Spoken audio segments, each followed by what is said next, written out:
प्रधानमंत्री ने Delhi Dehradun economic corridor का किया उद्घाटन। एक्सप्रेसवेज, एयरवे, रेलवे और वाटरवे को दी राष्ट्र की भाग्य रेखाओं की संज्ञा, बताया समृद्धि की गारंटी। कोडरमा और रांची में नारी शक्ति वंदन सम्मेलन, आधी आबादी के सशक्तिकरण और पंचायत से संसद तक भागीदारी पर बल। बाबा साहेब को जयंती पर कृतज्ञ राष्ट्र ने किया याद। खास और आम सभी ने दी श्रद्धांजलि। समतामूलक समाज निर्माण का संकल्प।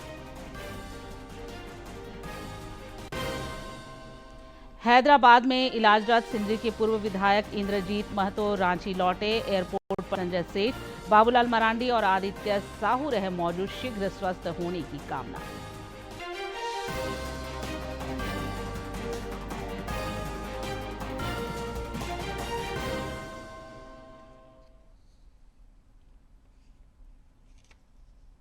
नमस्कार, खबरें झारखंड में आपका स्वागत है। मैं हूं निशा दीपिका सोरेन और अब समाचार विस्तार से। प्रधानमंत्री नरेंद्र मोदी ने दिल्ली देहरादून इकोनॉमिक कॉरिडोर का आज उद्घाटन किया। करीब 12,000 करोड़ रुपए से अधिक की लागत से इस गलियारे का निर्माण हुआ है, जिसे देहरादून में एक कार्यक्रम के दौरान प्रधानमंत्री ने राष्ट्र को समर्पित किया। इस दौरान अपने संबोधन में श्री मोदी ने अच्छी सड़कों को राष्ट्र की भाग्य रेखाओं की संज्ञा दी और पीढ़ियों की समृद्धि की गारंटी बताया।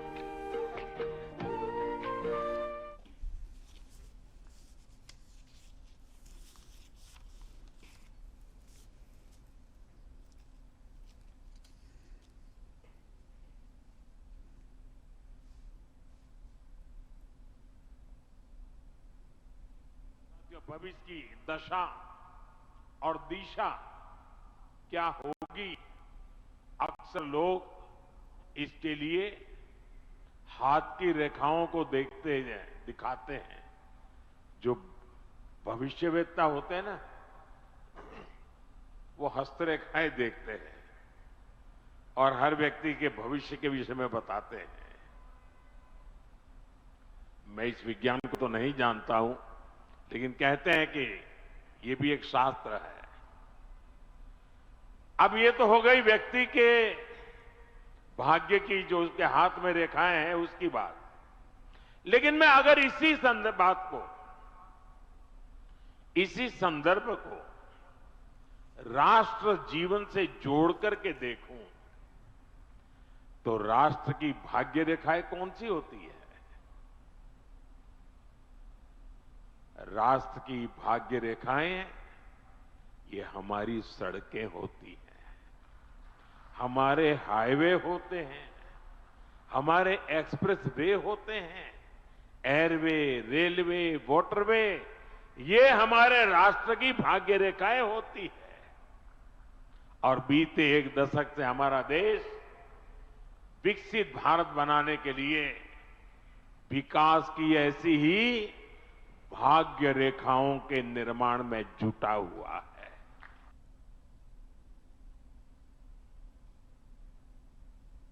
कार्यक्रम के दौरान प्रधानमंत्री नरेंद्र मोदी ने भारत रत्न बाबा साहेब डॉक्टर भीमराव अंबेडकर को 136वीं जयंती पर नमन किया। श्री मोदी ने कहा कि केंद्र सरकार ने जो नीतियां बनाई और जो निर्णय लिए हैं, वे संविधान की गरिमा को पुनः स्थापित करने वाले हैं।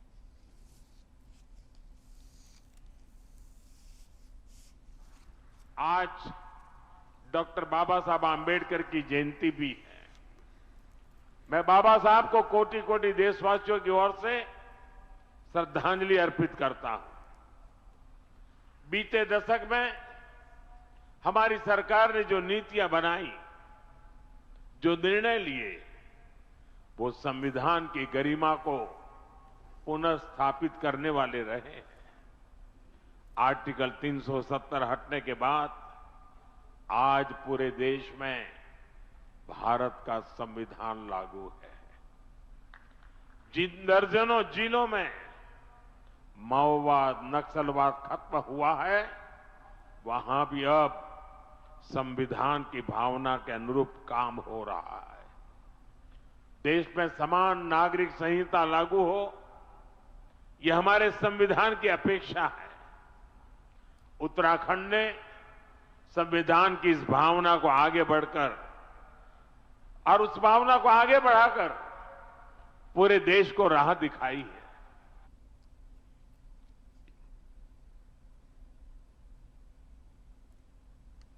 नारी शक्ति वंदन अधिनियम पर चर्चा के लिए 16 अप्रैल से संसद का 3 दिवसीय विशेष सत्र चलेगा।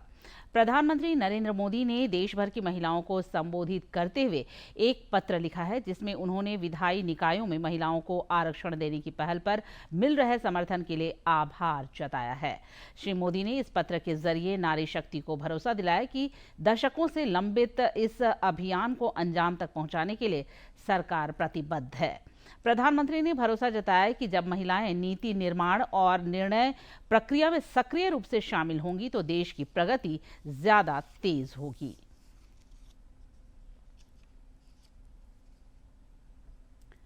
कोडरमा में नारी शक्ति वंदन सम्मेलन का आयोजन हुआ, जिसे केंद्रीय मंत्री अन्नपूर्णा देवी और विधायक नीरा यादव ने संबोधित किया।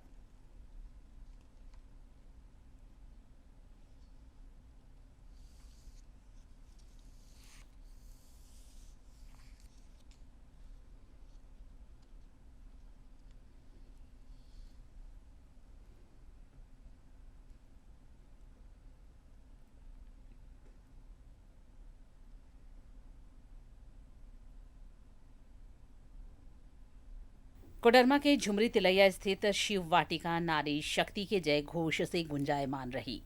नारी शक्ति वंदन अधिनियम के लागू होने के बाद अब पंचायत से लेकर पार्लियामेंट तक निर्णय लेने की प्रक्रिया में महिला शक्ति की गूंज सुनाई देगी। मुख्य अतिथि के रूप में पहुंची केंद्रीय महिला एवं बाल विकास मंत्री अन्नपूर्णा देवी का भव्य स्वागत किया गया। नारी शक्ति वंदन अधिनियम जो लगभग 4 दशक से लोग प्रतीक्षा में थे कि ये 33% आरक्षण लागू हो, अब वो सपना जो हमारा था वो साकार होता दिख रहा है। तो महिलाएं चाहती हैं कि उनका नेतृत्व अब निर्णय की भूमिका में हो। केंद्र सरकार के नारी शक्ति वंदन अधिनियम के प्रति कृतज्ञता प्रकट करने के लिए आयोजित इस सम्मेलन में कामकाजी महिलाओं से लेकर गृहिणियों और विभिन्न सामाजिक संगठनों ने बढ़ चढ़कर हिस्सा लिया। सम्मेलन को संबोधित करते हुए कोडरमा विधायक डॉक्टर नीरा यादव ने अधिनियम के विभिन्न पहलुओं की जानकारी दी। हमारी आधी आबादी से भी ज्यादा लोगों को थोड़ा आरक्षण मिला तो उसका ज्यादा लाभ मिला, और आज जब लोकसभा और विधानसभा जैसे क्षेत्रों में भी 33% आरक्षण हमारी एसटी एससी बहनों के साथ में मिलेगा तो एक समावेशी परिदृश्य होगा। कोडरमा में आयोजित यह सम्मेलन महिला सशक्तिकरण के एक नए अध्याय की शुरुआत का प्रतीक बन गया है। महिलाओं के इस उत्साह ने यह साफ कर दिया है कि आने वाले समय में देश के लोकतंत्र को नारी शक्ति का नया संबल और दिशा मिलेगी। कोडरमा से गजेंद्र की रिपोर्ट। नारी शक्ति वंदन अधिनियम की दिशा में केंद्र सरकार ने महत्वपूर्ण पहल की है। 16 अप्रैल से संसद का 3 दिवसीय विशेष सत्र बुलाया गया है, जिसमें इस पर आम सहमति बनने की उम्मीद है। हमारे सहयोगी ने नारी शक्ति वंदन अधिनियम को लेकर रक्षा राज्य मंत्री संजय सेठ से खास बातचीत की है।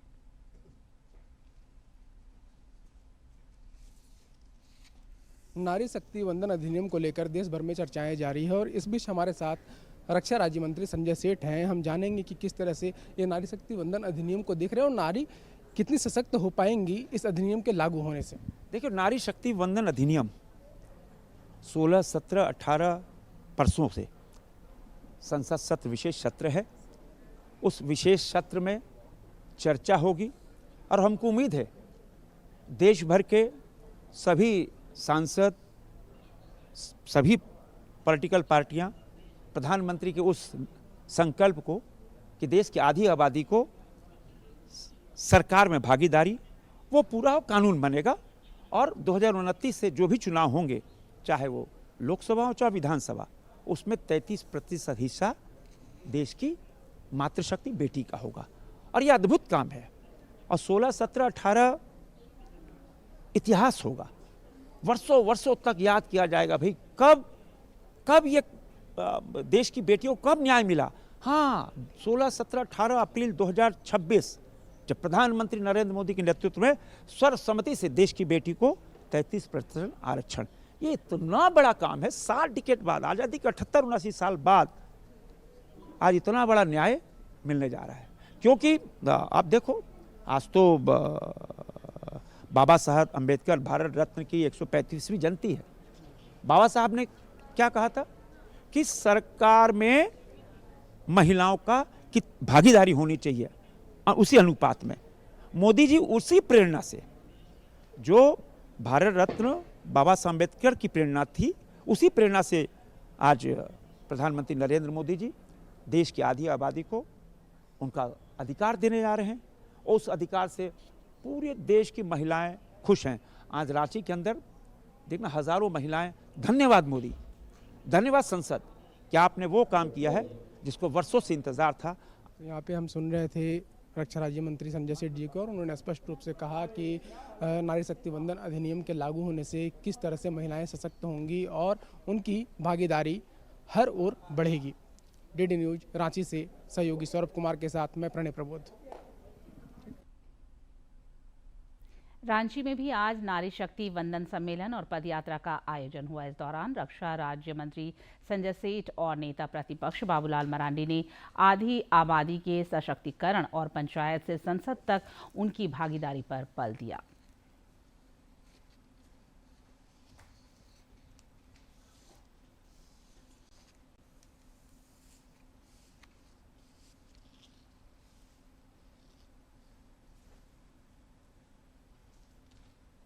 राजधानी रांची की सड़कें आज नारी शक्ति के नारों से गूंज उठी। मोराबादी से शुरू हुई पदयात्रा जब आर्यभट्ट सभागार पहुंची तो पूरा परिसर मातृशक्ति के जोश से सराबोर नजर आया। सम्मेलन को संबोधित करते हुए केंद्रीय रक्षा राज्य मंत्री संजय सेठ ने प्रधानमंत्री नरेंद्र मोदी की दृढ़ इच्छा शक्ति की सराहना की।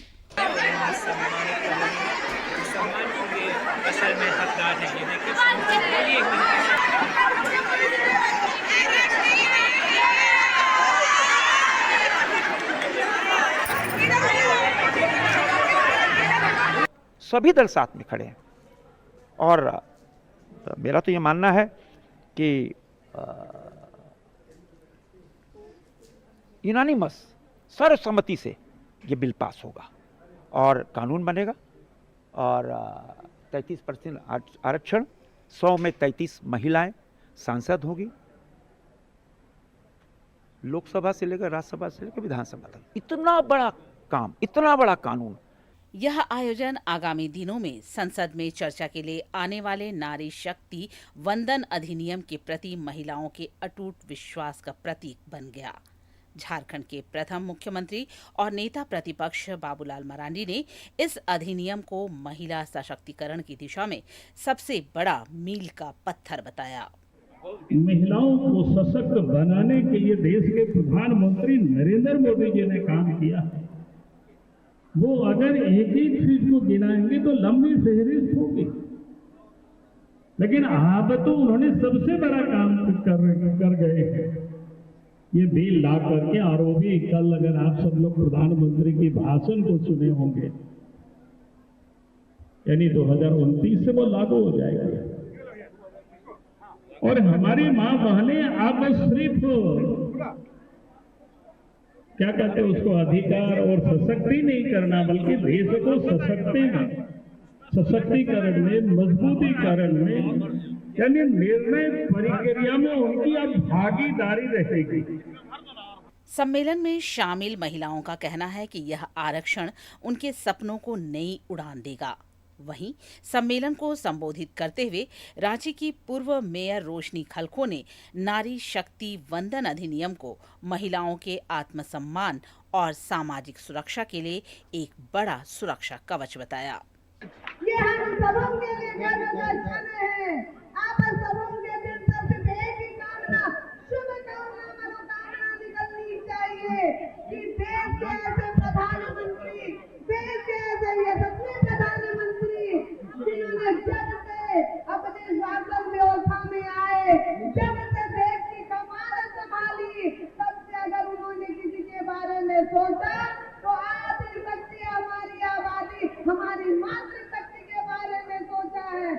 माननीय प्रधानमंत्री जी को कोटि कोटि धन्यवाद। हृदय तल की गहराई से उनको बहुत बहुत बहनों की तरफ से धन्यवाद, आभार कि इन्होंने हमें इतना अनेक अनेक सौगात देते थे, लेकिन इस बार का जो सौगात दिए हैं इतनी बड़ी है कि जिसे हम लोग आज यहाँ सभी बहनें मिलके उनका समर्थन कर रहे हैं और मोदी जी को धन्यवाद देने के लिए यहाँ एकत्रित हुए हैं। माननीय प्रधानमंत्री जी को दिल की गहराइयों से आभार प्रकट करते हैं और धन्यवाद देते हैं कि अब तक जो नहीं हो पाया था वो हमको हमारी आधी आबादी है उसको बराबरी में ला के खड़े कर देंगे। 4% से 33% आरक्षण देके नारी शक्ति वंदन अभिनंदन के द्वारा, और उसका आज जीता जागता उदाहरण आपको देखने को मिल रहा है। हम सभी बहनें यहाँ पे एकत्रित हुए हैं।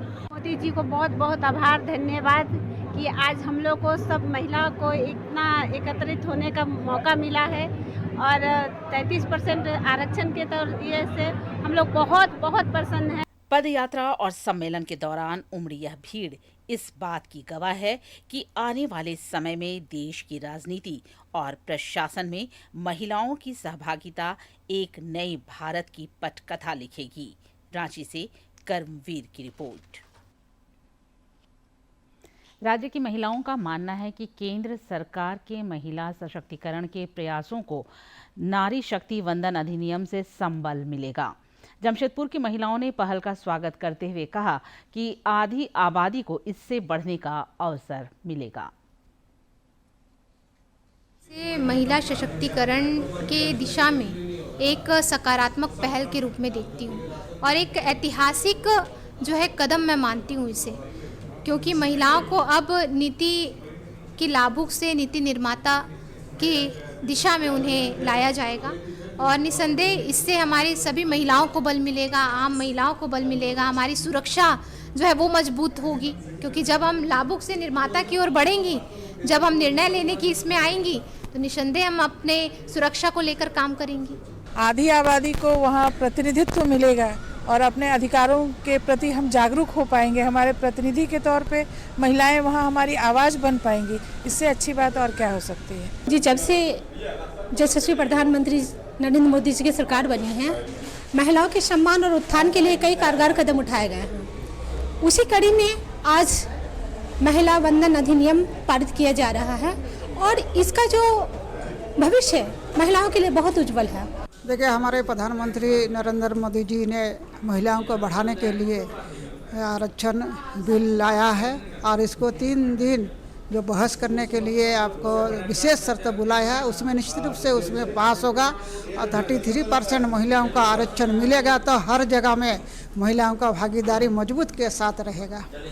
महिला आरक्षण विधेयक जो हो रहा है वो बहुत ही अच्छा चीज़ है। हम चाहती है कि हमारे देश की आधी महिलाएं उसमें मतलब जी आधे आबादी तो महिलाओं की है, तो वो इसमें भी भागीदारी दे तो हम तो बहुत प्रसन्न हैं। Thank you. प्रदेश भाजपा अध्यक्ष आदित्य प्रसाद साहू के नेतृत्व में पार्टी के एक प्रतिनिधिमंडल ने आज लोक भवन में राज्यपाल गंगवार से मुलाकात की। शिष्टमंडल ने इस दौरान राज्यपाल को हाल में संपन्न उत्पाद सिपाही भर्ती परीक्षा में कथित पेपर लीक प्रकरण की जानकारी एक ज्ञापन से सौंपा और सीबीआई से जांच कराने के लिए पहल का आग्रह किया। भाजपा के इस शिष्टमंडल में नेता प्रतिपक्ष बाबूलाल मरांडी, विधायक सीपी सिंह और नवीन जायसवाल समेत अन्य नेता मौजूद थे।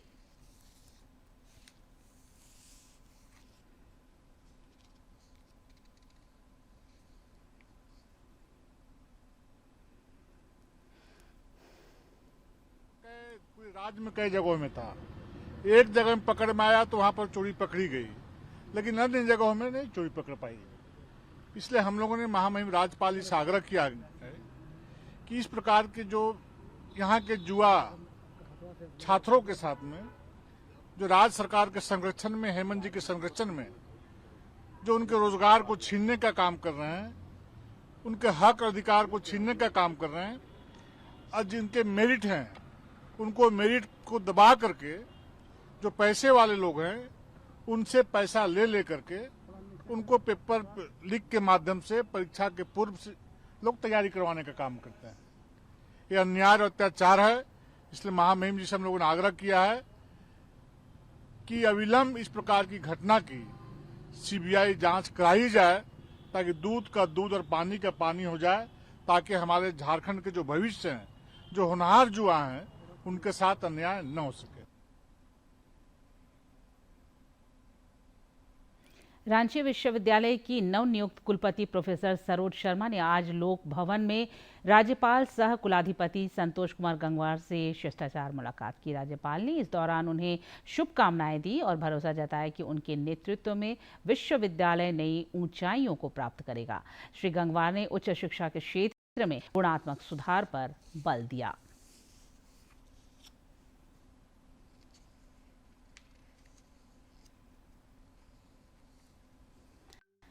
राज्य में आज से 20 अप्रैल तक अग्निशमन सेवा सप्ताह मनाया जा रहा है। अग्निशमन सेवा सप्ताह के अवसर पर अग्निशमन सेवाएं और गृह रक्षा वाहिनी के महानिदेशक MS भाटिया ने राज्यपाल संतोष कुमार गंगवार और मुख्यमंत्री हेमंत सोरेन से मुलाकात की।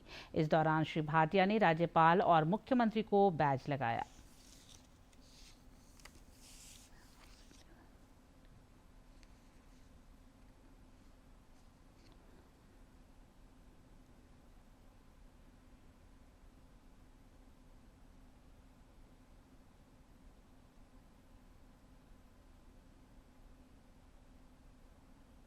IRCTC 6 ज्योतिर्लिंगों और शिरडी दर्शन के लिए विशेष ट्रेन का संचालन करने जा रही है। यह ट्रेन 11 मई को झारसुगुड़ा से रवाना होगी।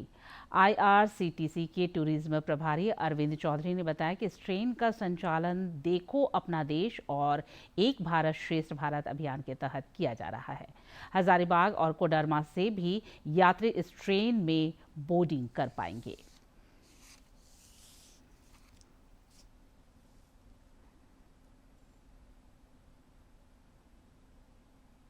रेलवे और IRCTC के द्वारा चलाई जा रही है भारत गौरव टूरिस्ट ट्रेन यात्रा। इस ट्रेन में 6 ज्योतिर्लिंग यात्रा ट्रेन चलाई जा रही है। इसमें आपका ओमकारेश्वर, महाकालेश्वर, सोमनाथ, द्वारका, गिरनेश्वर, त्रिंबकेश्वर, शिरडी, ये सारी 6 ज्योतिर्लिंग रहेगा, धाम रहेगा और शिरडी रहेगी। इसमें खाने पीने की सारी व्यवस्था रहती है। आपको घुमाने के लिए स्टाफ, खाने में ब्रेकफास्ट, लंच, डिनर, ये सारी व्यवस्था रहेगी। होटल की व्यवस्था रहती है, घुमाने के लिए स्टाफ रहेगा। मतलब ऑल इन ऑल ये जो कॉस्ट है आप इसमें जो देते हैं, इसमें किसी भी प्रकार का कॉस्ट नहीं है। इसमें स्लीपर क्लास में 2315 रुपया है, थर्ड AC में 41,570 रुपया है और सेकेंड AC में 50,510 रुपया है। ठीक है, इसमें इस कॉस्ट में आपका इंश्योरेंस भी कवर रहता है। ठीक है, किसी पर और किसी को एक्सीडेंटल इंश्योरेंस हो गया तो इसमें आपका कवर रहेगा।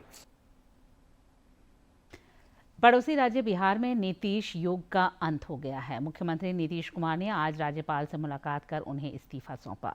भाजपा विधायक दल की पटना में बैठक हुई, जिसमें सर्वसम्मति से सम्राट चौधरी को नेता चुना गया। केंद्रीय पर्यवेक्षक शिवराज सिंह चौहान ने उनके नाम की घोषणा की। सम्राट चौधरी कल बिहार के मुख्यमंत्री पद की शपथ ले सकते हैं। जनता पार्टी के संगठन को खड़ा किया,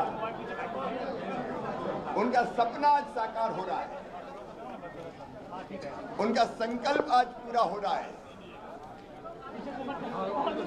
आज स्वर्गीय कैलाशपति मिश्र जी, सुशील मोदी जी जैसे अनेकों कार्यकर्ताओं को मैं प्रणाम करता हूं। सम्राट चौधरी जी को मैं बहुत बहुत बधाई देता हूं और विधायक दल के सभी साथियों का, जिन्होंने सर्वसम्मति से एक मत से गरिमापूर्ण ढंग से सम्राट चौधरी जी को अपना नेता निर्वाचित किया है। मैं उन सबको भी बधाई देता हूं।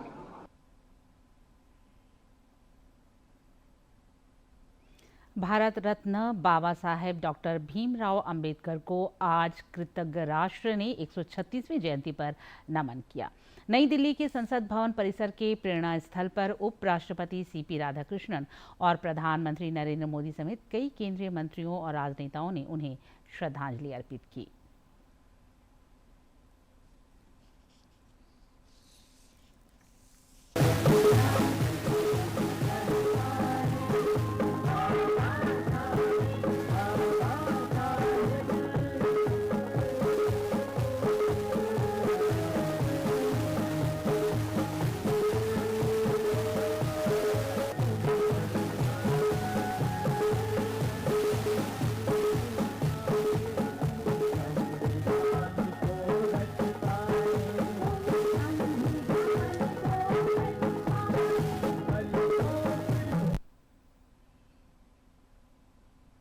राज्य में भी जगह जगह श्रद्धांजलि और प्रार्थना सभा का आयोजन कर बाबा साहब को याद किया गया।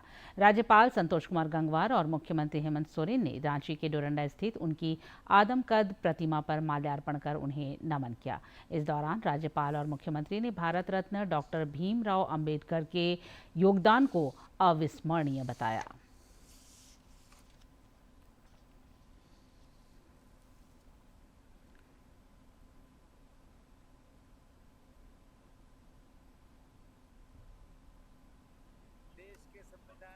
की और हमारे प्रारूप के वो अध्यक्ष भी रहे संविधान में। हम ऐसा मानते हैं कि वास्तव में उनका योगदान पूरे विश्व में अतुलनीय था और इसलिए वास्तव में हमारे देश के संविधान को, हमारे देश की व्यवस्था को दुनिया भर के देश के लोग मानते हैं और उसको समझने का काम करते हैं। देश के लोकतांत्रिक व्यवस्था को और कहीं ना कहीं बाबा भीमराव अम्बेडकर जी का जो योगदान है वो योगदान किसी से ना छुपा है ना छुपेगा और शायद इनकी इस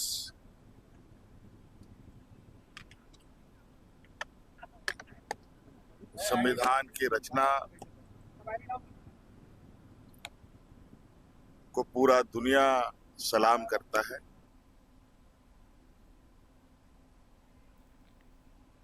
रक्षा राज्य मंत्री संजय सेठ, नेता प्रतिपक्ष बाबूलाल मरांडी, प्रदेश भाजपा अध्यक्ष आदित्य प्रसाद साहू समेत कई नेताओं ने बाबा साहेब को जयंती पर याद करते हुए नमन किया। उन्होंने रांची के डोरंडा में आयोजित कार्यक्रम के दौरान बाबा साहेब को श्रद्धांजलि अर्पित की।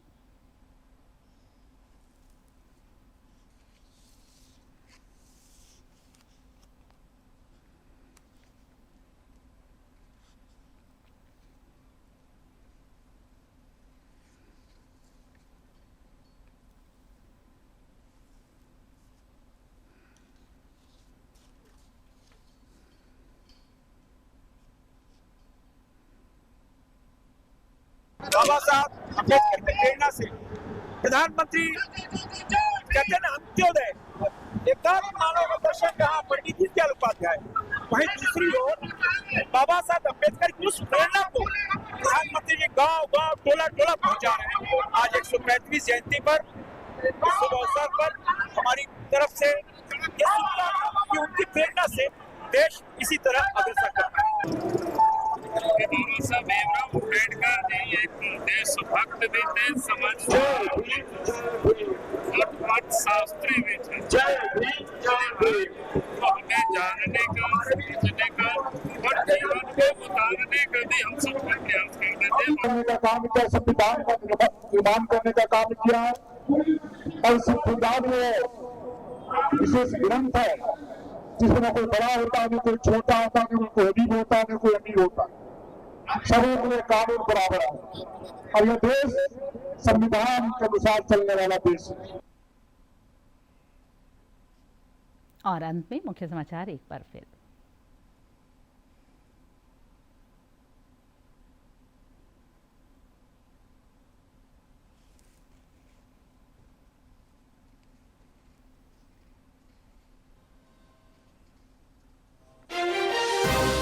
प्रधानमंत्री ने दिल्ली देहरादून इकोनॉमिक कॉरिडोर का किया उद्घाटन। एक्सप्रेसवेज, एयरवे, रेलवे और वाटरवे को दी राष्ट्र की भाग्य रेखाओं की संख्या, बताया समृद्धि की गारंटी।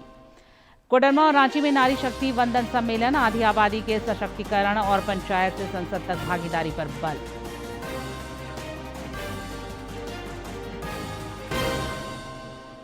बाबा साहेब को जयंती पर कृतज्ञ राष्ट्र ने किया याद, खास और आम सभी ने दी श्रद्धांजलि।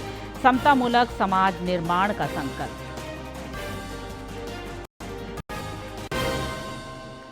हैदराबाद में इलाजरत सिंदरी के पूर्व विधायक इंद्रजीत महतो रांची लौटे। एयरपोर्ट पर संजय सेठ, बाबूलाल मरांडी और आदित्य साहू रहे मौजूद। शीघ्र स्वस्थ होने की कामना।